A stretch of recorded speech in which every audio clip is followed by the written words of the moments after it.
Well, Syria's new administration has appointed Prime Minister Mohammed al-Bashir. He will be tasked with forming a transitional government. On Monday, he met with the former Prime Minister and the leader of Hayat Tahrir al-Sham to discuss the transfer of power. Al-Bashir faces the challenge now of uniting a country that has been at war for more than a decade. Let's find a little bit more about Syria's new Prime Minister. Mohammed al-Bashir was born in the northern Syrian city of Idlib in 1983. He went on to earn a degree in electrical engineering from the University of Aleppo in 2007. Al-Bashir has connections to Russia, previously working as a department head for a Russian gas company. Most recently, he served as Development Minister for the so-called Syrian Salvation Government, the administration formed by Hayat Tahrir al-Sham in Syria's northwest. Well, for more on this, we're joined now by Osama bin Javaid, who is in Idlib in northwestern Syria. Osama, what reaction has there been, first of all, to him being promoted to Prime Minister there? Well, I think a sigh of relief, especially here in northwestern Syria, because these are faces and people that people here know.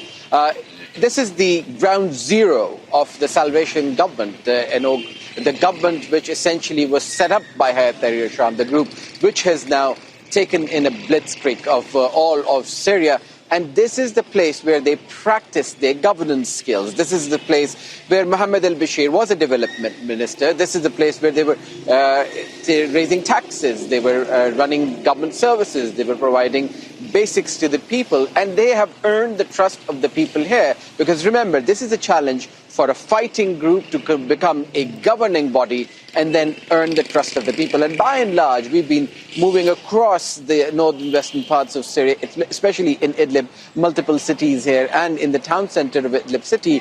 Things seem to be running normal. There is a trash that is being collected. There's traffic police manning the sites. There is also a number of basic services that are open. So life seems to be going on as normal. And people here have been telling us this has been the case since the Salvation Government took over, since HTS consolidated all of these groups into its fold and became a united front to provide people with the basics. So here in Idlib, this is a slice of life, a microcosm of what Syria could look like under Hayat Tahrir al-Sham, and this is what the group is going to be advertising. And in terms of challenges, there is a long list of them. There is obviously the internal divisions. Again, this is a very diverse country with vested interests, with international powers at play. And then there are external threats. You have to realize that Israel has carried out, according to one monitor, hundreds of strikes here in Syria. So territorial integrity, as we've heard from Syria's neighbors, is key.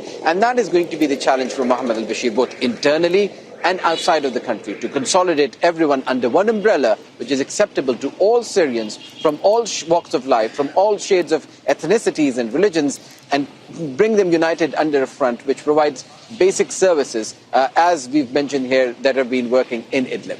Osama, obviously, like you say, people are worried if the country can actually be united with so many divisions going back so long.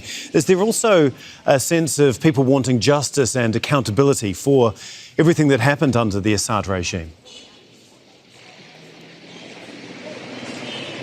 Absolutely. So this is going to be key, because if this country is to move forward in the direction of unity, then obviously there is going to make some sort of compromises, especially those who would naturally want to see revenge, because there have been horror story after horror story that we've been hearing from people, not just from Sidnaya prison, from what has been happening to people who were abducted, who were tortured, who were killed, whose houses were bombed, people who were forced to flee. Remember, in the last few years, we've seen those green buses taking people, ethnically cleansing them from one area to other, and a lot of them came here to northwestern Syria, to Idlib as well. Then there is the large number of people who are living outside of Syria. Just in neighboring Turkey, there's more than 3 million of them. So this obviously a natural feeling of seeking some sort of justice from the people who inflicted all of this on them, and it will be the responsibility of the government to make sure that if there is justice which is meted out, it's meted out in a fashion which is under a rule of law